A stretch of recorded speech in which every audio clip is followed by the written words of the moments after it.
អត្ថបទស្ដាប់សម្បត្តិផ្ទាល់ខ្លួនភ្នំពេញថ្ងៃទី31ខែឧសភា ឆ្នាំ2021មកដល់ណាលីនជាទីនឹករលឹកណាលីនអស់រយៈពេលជាច្រើនខែមកហើយដែលបងបានឃ្លាតពីប្អូនក្នុងរយៈពេលនេះបងតែងតែនឹកមមី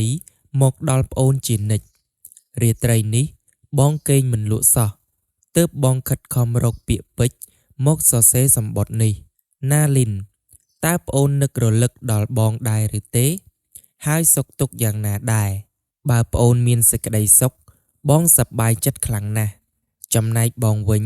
សុខជាធម្មតាទេប្អូនចាំបានទេអនុស្សាវរីយ៍ដែលពួកយើងបានរៀនជាមួយគ្នារយៈពេល4ឆ្នាំវាស្ថិតនៅជាប់ក្នុងចិត្តបងជានិច្ចយើងធ្លាប់បានអានសៀវភៅជាមួយគ្នាធ្វើលំហាត់ជាមួយគ្នារាល់ពេលមេរៀនដែលបងមិនយល់ប្អូនតែងតែពន្យល់បងនិងលើកទឹកចិត្តបងឲ្យខិតខំសិក្សាទោះបីជាបងមានអាយុច្រើនជាងគេនៅក្នុងថ្នាក់ក៏ដោយហើយពួកយើងទាំងពីរទៅណាមកណាជាមួយគ្នាជានិច្ចប្អូនឆ្លាតណាស់ឆាប់ចេះឆាប់យល់រហ័សចាំហើយឧស្សាហ៍និងមានទឹកចិត្តល្អទៀតផងថ្មីត្បិតតែពួកយើងមិនមែនជាបងប្អូនបង្កើតនឹងគ្នាក៏ពិតមែនតែពួកយើងស្រឡាញ់រាប់អានគ្នា